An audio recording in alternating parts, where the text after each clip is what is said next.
Bagaimana kabar kalian hari ini, siswa dan siswi MTS Negeri 1 Batanghari, khususnya kelas 8? Semoga semua berada dalam keadaan sehat walafiat ya. Sebelum kita memulai pembelajaran hari ini, mari kita sama-sama berdoa. Semoga proses belajar kita hari ini berjalan dengan lancar.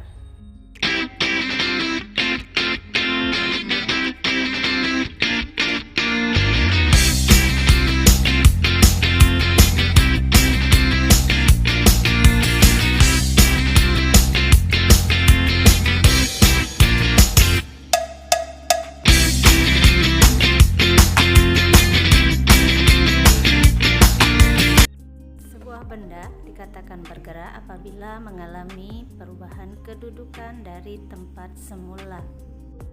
Untuk gerak benda yang pertama adalah gerak bersifat relatif.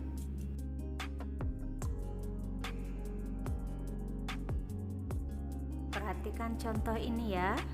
Amir akan membeli kecap di toko yang berada di seberang jalan. Budi, Chandra, Danang, dan Eni sedang berada dalam mobil yang mengantarnya ke sekolah.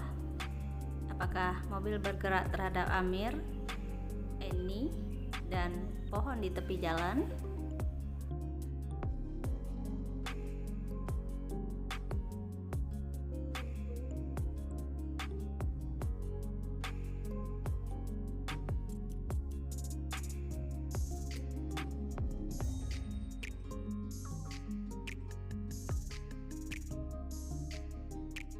Contoh selanjutnya, Amir akan membeli kecap di toko yang berada di seberang jalan.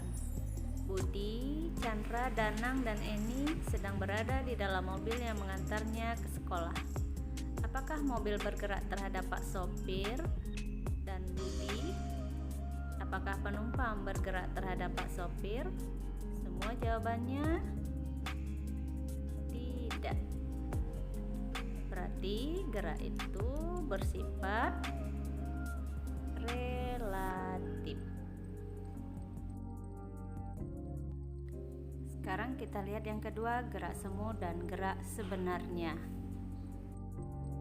Jika seseorang naik kereta api ke arah barat, batang-batang pohon di luar kereta api seolah-olah tampak bergerak berlawanan. Padahal sebenarnya batang-batang tersebut diam di tempat. Ini yang dikatakan gerak semu. Sekarang kita lihat yang C, jarak dan perpindahan.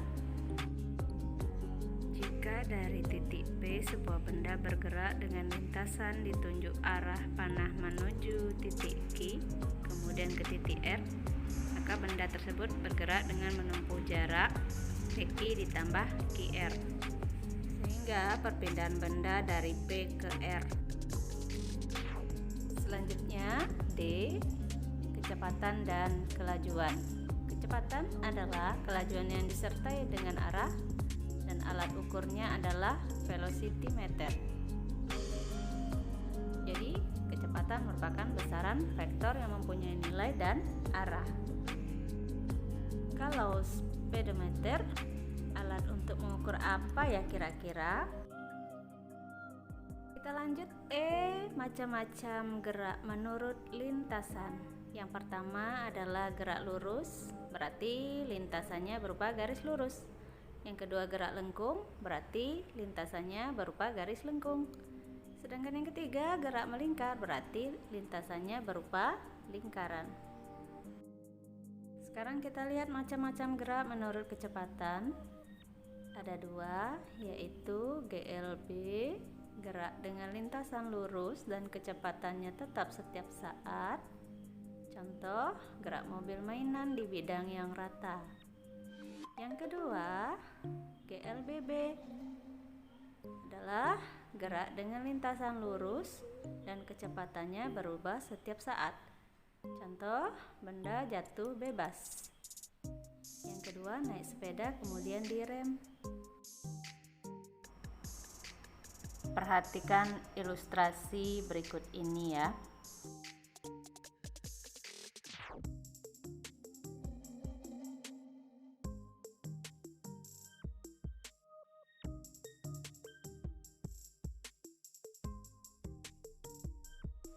Dari ilustrasi tadi kita bisa mendapatkan persamaan yang berkaitan dengan gerak lurus beraturan, yaitu V sama dengan S dibagi delta T.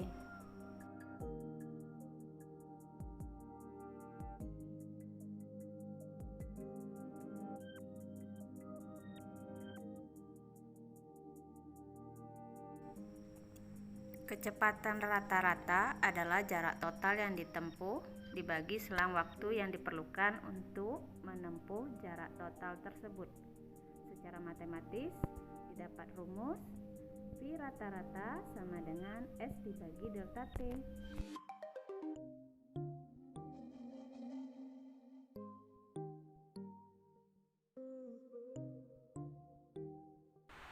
Bagaimanakah hubungan antara kecepatan dengan waktu untuk GLB? Perhatikan grafiknya ya. Nah, dari sini kita bisa melihat bahwa pada titik pertama, titik kedua, dan titik yang ketiga kecepatannya sama, yaitu 10 meter per sekon. Sekarang kita lihat GLBB. Pada GLBB kita kenal adanya percepatan dan ada perlambatan.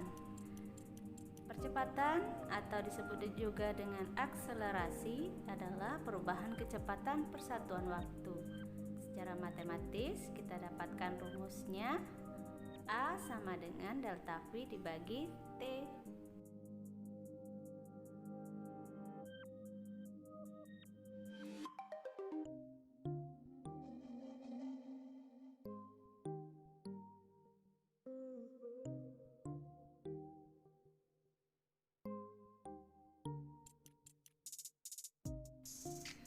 Untuk mengetahui jenis gerak, kita menggunakan alat yang disebut dengan ticker timer. Yang pertama, kita lihat hasil rekaman dari gerak lurus beraturan. Jarak antara titik pertama dan berikutnya sama. Sedangkan pada GLBB dipercepat, jarak antara titik pertama dan titik berikutnya itu semakin dekat.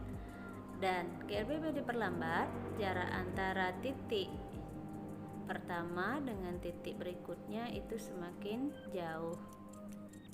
Demikianlah materi kita hari ini, semoga dapat kalian pelajari dengan baik ya. Dan Ibu akhiri, Assalamualaikum warahmatullahi wabarakatuh.